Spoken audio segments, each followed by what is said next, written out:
Pangatlong araw na nga namin ni Bebo dito sa Thailand at napagdesisyonan namin na maaga pa lang ay umalis na. Actually, wala kaming tour package na gagawin ngayong araw, kaya kaming dalawa na lang mismo yung umalis. Nagtuktok na nga lang kami dahil wala na kaming budget pang taxi, anak syuta. Nagtanong na nga lang kami sa driver na nasakyan namin kung saan kami pwedeng pumunta at dito niya kami dinala sa Icon Siam. Actually, may mga nagre-recommend talaga sa amin ni Bebo na puntahan daw namin to. Hindi ko nga alam kung tama yung pronunciation ko, pero ito kasi yung napakaraming tinda na bagong-bagong mall daw dito.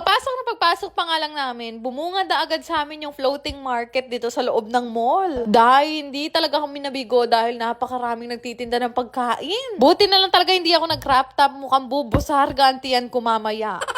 Diyos ko, dengang makatas presyon lahat nandito. Iba't ibang mga klase ng pagkain talaga na gusto kong tikman kahit hindi ko kilala. Pero alam niyo ba kung ano yung una kong in-order? Siopaw. Diyos ko, wala akong kasawa-sawa kay siopaw. Talaga napupurga na ako sa siopaw kakain ko sa 7-Eleven. Pero ito nga si Bebo, ang in-order niya naman ay siomai. O diba, dumayo talaga kami dito sa Thailand para umorder ng siopaw at siomai. Totoo lang, nakakatakot kasi talagang umorder ba? Kasi hindi namin maubos ng kamamahal pa mo ng pagkain. Pero honest review lang tayo ngayon dito guys ha, walang mabubusit. Kung i-rate ko nga yung siopaw na nakain ko, siguro mga 4 out of 10. Hoy, dahil mataas na yun, hindi pa masyadong luto yung giniling. Bili na nga muna ako nitong mango shake para kapag ka meron kaming nabili na food at hindi ko masyadong type, meron akong pantanggal lasa. Galing nga dito kasi hindi powder yung mango shake nila, kundi purong-purong mangga talaga. Habang naglalakad nga kami, napabalik pa ako dito sa tinda na to kasi akala ako buro. Abay, ganito kasi mga nakikita ko sa palengke, tapos may katabi pang tinapa. Si Bebo naman nainggit nga sa akin ng very light, kaya umorder din siya ng buko shake niya. Maka-order na nga kami ng mga drinks namin, naghanap na ulit kami ng mga exotic na pwedeng kainin. Napili nga namin kumain itong mga inihaw-inihaw. Kakulit ni Bebo, ito yung gusto niya subukan, yung mga galamay na yan. Diyos ko, wala akong tiwala dyan ng kamahal pa mo. Pero excited na akong i-rate kung anong lasa ng mga pagkain na to. Siyempre, una ko na nga pinatikim kay Bebo, kaya lang medyo may pagka-plastic kasi yan eh. Sasabihin niyang masarap kahit hindi para tikman ko. Oh, honest review sa galamay na to.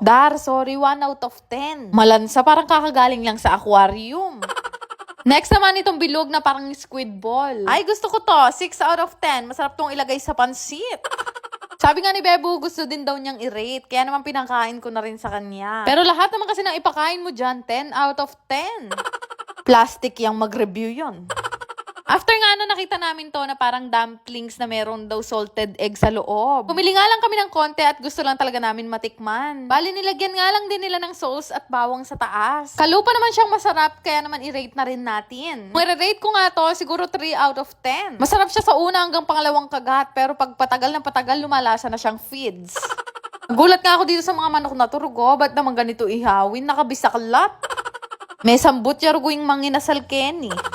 Sabi ko nga kay Bebo, ayoko na ng mga ganong pagkain, umanap na kami ng mga dessert. Itong roti nga ang una kong nakita at mukha siyang masarap ha. Hoy, in fairness, malinis ang kuko ni Kuya.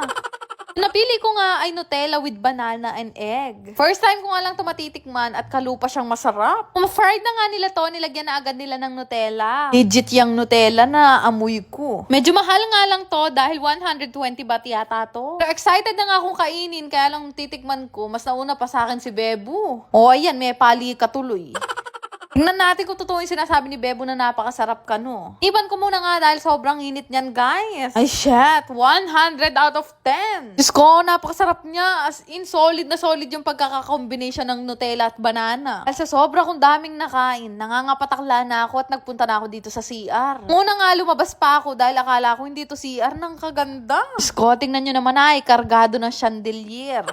Maya-maya nga, lumabas na ako para magugas ng kamay. Mula lang Menga, hindi niya alam kung paano buksan. Nina pa mo ako pihit ng pihit, kaya pala kanina pa rin nakatingin sa akin yung matanda, di sensor pala yung animal agripo. Sko, katula ako, nakakayado sa katabi ko. Maglalaro lang kayo gamit ang inyong mga cellphone at pwede na kayong kumita. Gamit itong Diamond Game. Click nyo lang yung link na makikita nyo sa comment section at gumawa kayo ng account gamit ang inyong mga phone number, mag-create ng password at ilagay yung verification code na marireceive nyo. Ganun lang naman kadali mag-register dito sa Diamond Game at magkakaroon na agad kayo ng account. Once maka-register, kakailanganin nyo muna mag-cash in bago kayo maglaro. So, meron namang guide dyan kung paano kayo magka-cash in. Ito nga Dragon and Tiger yung madalas kong laruin dito dahil napakadali lang manalo. Naku, kahit piso lang yung pera mo na yan, pwede mo yung ilaro dito sa Diamond Game. Dahil 1 peso to 500 pesos yung pwede mong i-bet dito sa Dragon and Tiger. Grabe, napakadaling laro na pwede nyo talagang kuhanan ng income. Naku, basta talaga may tiyaga ka, ay marami ka mapapanalunan dito. Ito lang naman kasi yung pagpipilian mo dito, Dragon, Tiger, or Tai lang. Take your own risk, eka nga. Kaya kanya-kanyang swerte tayo sa paglalaro. Pero ngayong araw, matatawag kong swerte yung sarili ko dahil nanalo ko ng 1,800 pesos sa isang bet. Di ba yung 500 ko, 5,600 na ngayon? Dali lang naman mag-cash out dito. Lagay nyo lang naman yung amount na gusto nyo i-cash out at syempre yung GCash account number nyo. Kaya naman, subukan nyo na ring laruin at mag-download na rin kayo nitong Diamond Game. Yan lang naman. Salamat!